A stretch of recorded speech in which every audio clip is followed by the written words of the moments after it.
Hello, everyone, and welcome to Friday's edition of Take 5. We've been looking through the book of James as those who are dispersed. We can't gather, nor could those gather in the first century.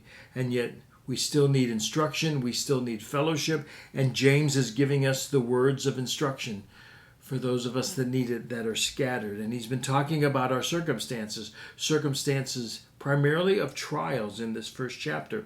And he's about to give us a beatitude. You know the Beatitudes of Matthew chapter 5, the beginning of the Sermon on the Mount, where Jesus would say, "Blessed are the poor in spirit, blessed are the pure in heart," describing a blessing, a joy, a happiness for people with whom this circumstance, this characteristic is real in their life. Well, James, who is the Lord Jesus' half-brother, borrows from the teaching style of Jesus, and he gives us a beatitude now about enduring trials. I don't know what trials you're facing today. Maybe there are some.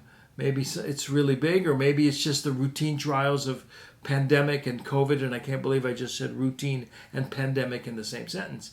But there are all kinds of trials that have been going together with that. See if this applies to you, and let's see if we can't get a little bit of meaning and a little bit of application from this one verse, where all we're going to do is James chapter 1, verse 12 during this Take 5. So here we go. Blessed is the one who endures trials. That's the idea.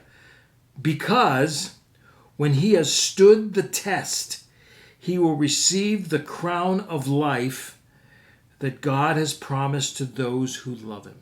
There's a lot there. It's beautiful. Blessed sounds just like the Beatitude. Blessed is the one who endures trials. So the blessing comes for the peacemakers, according to Jesus, for the pure in heart, according to Jesus. Now James is going to add one. Blessed is the one who endures trials. All of those trials, are they financial? Are they relational? Are they temptations from without? We all have these trials all over the place. Blessed is the one who passes the test, who endures the trial. To endure the trials means I don't quit. We're in my Thursday morning group with a bunch of men at an outside patio of a restaurant. We've been studying the book of Hebrews, which is all about people that are about ready to quit their faith because it's getting too hot. The trials are getting too hard. And the writer of Hebrews reminds them, don't quit. Jesus is the best thing going. Keep going with Jesus. Same thing here. Blessed are those who endure trials. Don't quit. Don't shake your fist. Don't point your finger. Don't say, woe is me. Well, maybe just a little bit. Endure the trial. Keep running. When the hill of the race gets really steep, slow down maybe, but keep your perspective. See the finish line. Endure the trial. Blessed is the one who endures the trial. Maybe when this Take 5 is done, write down what your trials are. The things that are really bugging you right now, write them down. What's it going to take to endure them? Maybe encouragement from a friend, maybe prayer. Maybe this Take 5 will help. But don't quit. Whatever your trial is going through, endure it. Endure it.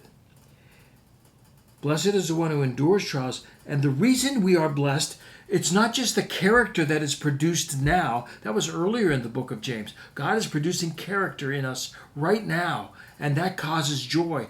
But there's also something to look forward to in the future.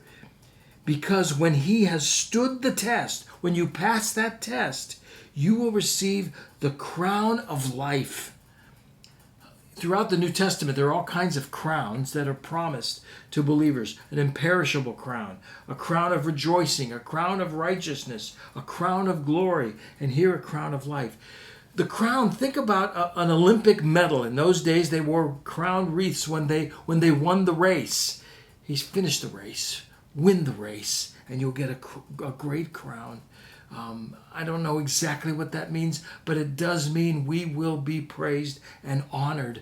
Even at the end of our lives, when we see the Lord and we've endured our trials, we've run our race well, we will get the crown of life. We will get the gold medal. And the motive, what drives us in all of this, it's not just duty and it's not just religion. Here's what he says. You will receive the crown of life that God promises for those who love him. Why do I endure this trial? Because of my love for God and your love for God too. This Take 5 has been about enduring the trial, finish the race, and the Lord whom you love will say, well done. Here's your gold medal. Endure this trial. May it carry you through the weekend. I'll see you next Monday at the next Take 5. So long.